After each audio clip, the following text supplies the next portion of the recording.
Thank you for joining us for this afternoon's session. We will be hearing from both federal and provincial leaders, as well as a panel discussing pathways to net zero.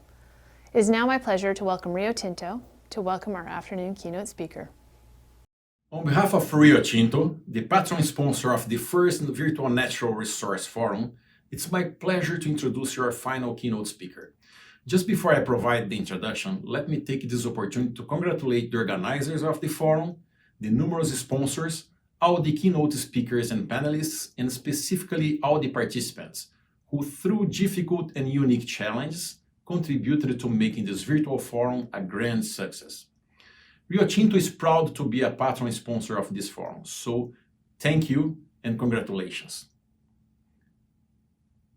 The responsibility at the federal level to protect and conserve the vast and diverse landscape, spanning almost 10 million square kilometers, falls in the hands of the Federal Minister of Environment and Climate Change, Mr. Jonathan Wilkinson.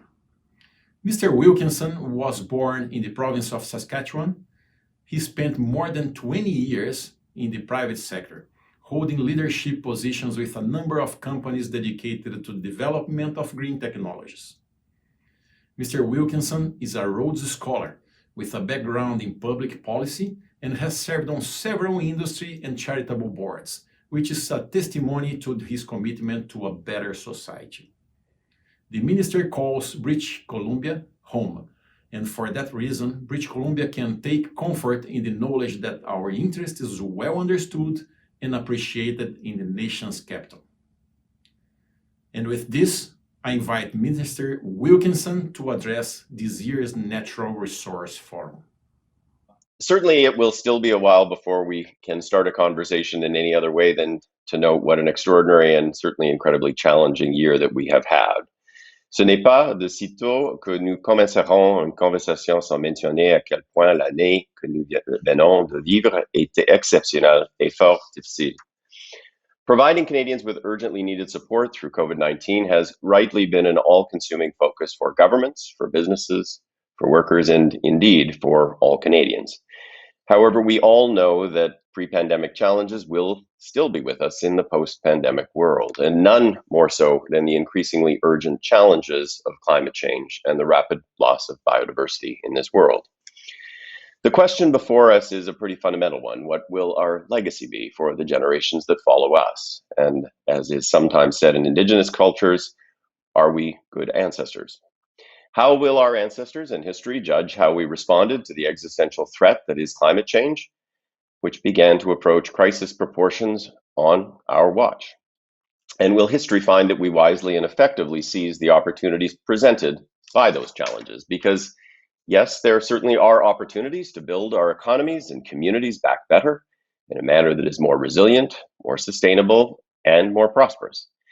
Taking climate action isn't just mission critical for the environment, it is a pivotal opening for ensuring we have a flourishing economy in the future. International competition is already fierce to win a share of this low carbon moment in history. It's estimated to be worth $26 trillion and to generate 65 million jobs worldwide over the course of the coming decade.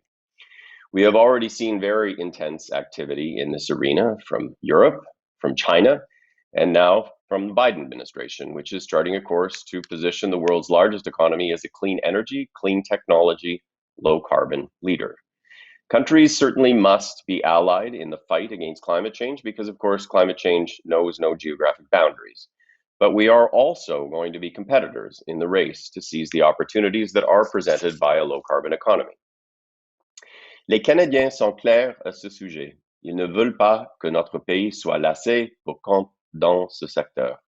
Canadians are clear, they do not want our country to be left behind.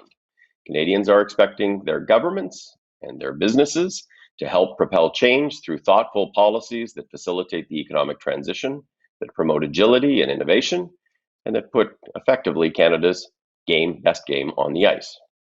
The world's largest investors are reallocating their assets to investments with lower climate risk, and the push to align investments with the fight against climate change is accelerating. Just earlier this week, I was hosting a panel with Mark Carney and the minister in my counterpart in the United Kingdom with financial institutions in North America, in Europe, and in the United Kingdom.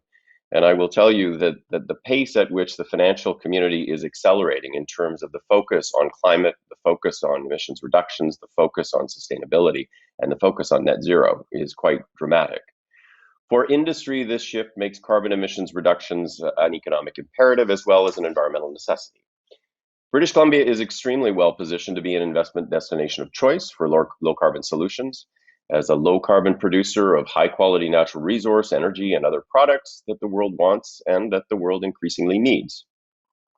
BC's low carbon advantage includes abundant clean power, increasingly in demand minerals like copper, a vibrant clean tech sector, vast natural carbon sinks, and a reputation as a leader on policy. Certainly, British Columbia is very proud of the fact that it was the first province in this country to price pollution.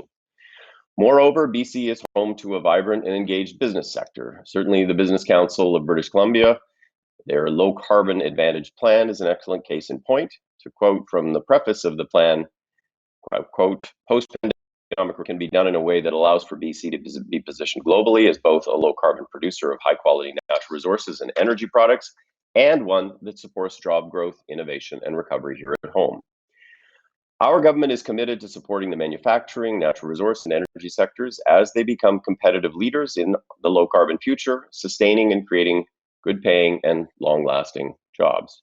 It is the smart thing to do because Canada cannot reach net zero without the know-how, leadership, and innovation of these sectors and the people that they employ. C'est la chose intelligente à faire car le Canada ne peut pas atteindre la carboneutralité sans le savoir-faire, le leadership et l'innovation de ces secteurs et des personnes qu'ils emploient. We cannot remain a prosperous country without our natural resource industries succeeding in the transition to low carbon emissions and in the production of low carbon products that are already increasingly in demand. In our recently announced climate plan, we included significant elements focused on engaging and supporting industries through this transition. For example, the Net Zero Accelerator Fund is aimed at working with Canada's largest emitters in selecting and implementing solutions and technologies that will make a big step change in emissions. It will invest $3 billion over 5 years to enable our industry to be leaders in the provision of low carbon products. We need to remain mindful that at the heart of all of this are people, families. The imperative for change now upon us can certainly create anxiety as well as excitement about opportunity. I grew up in Saskatchewan and lived there for many years. Natural resources, and particularly energy production, is very important in Saskatchewan, as it is in British Columbia and Alberta. The anxiety and the concerns of people whose livelihood depends on the resource-based economy are understandable. This nexus of energy and environment raises many questions and sometimes concerns. We need to ensure that as a federal government that we are responsive to the needs and the aspirations of all regions of this country. And certainly with respect to our essential resource industries, we need to work together to aggressively reduce emissions and to capture economic opportunities. These opportunities range from low carbon building products and supply chains to low carbon fuels and minerals for batteries, electric vehicles, and renewable energy. We have been and will continue to work with the natural resource sector to support innovation, to pursue economic opportunity, and to lower emissions.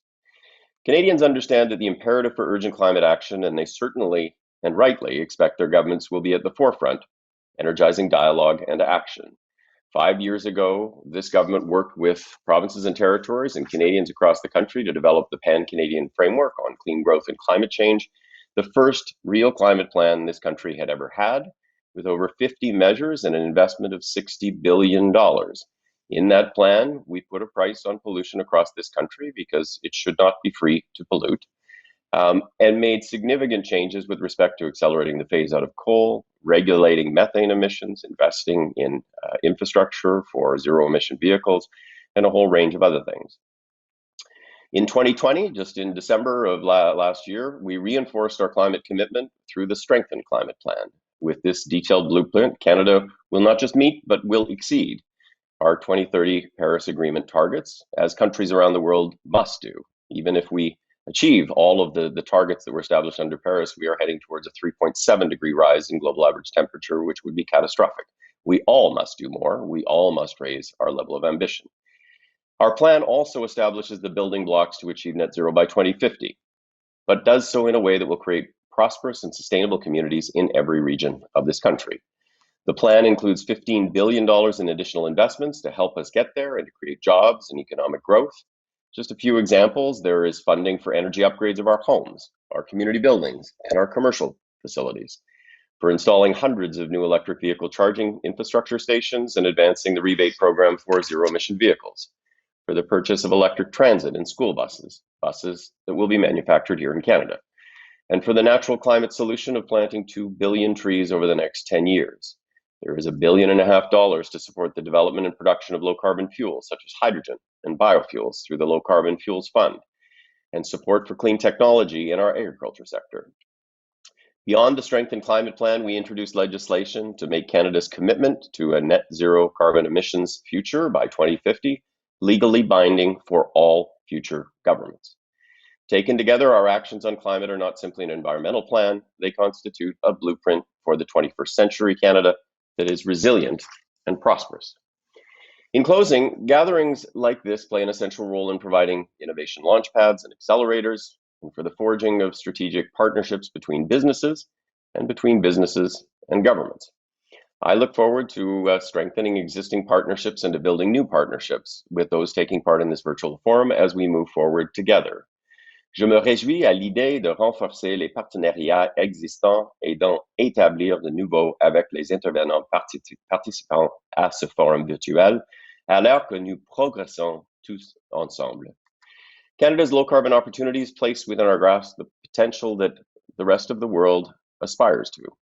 However, make no mistake, taking full advantage of these opportunities will require imagination, determination, and all of us working collectively together, thoughtfully, respectfully, and in common cause for a better Canada.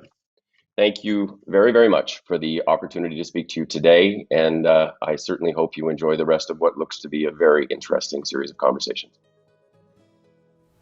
Thank you very much, Minister Wilkinson.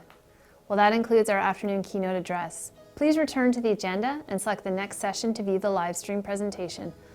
We will hear from Deputy Minister of Energy, Mines and Low Carbon Innovation, Fazil Millar.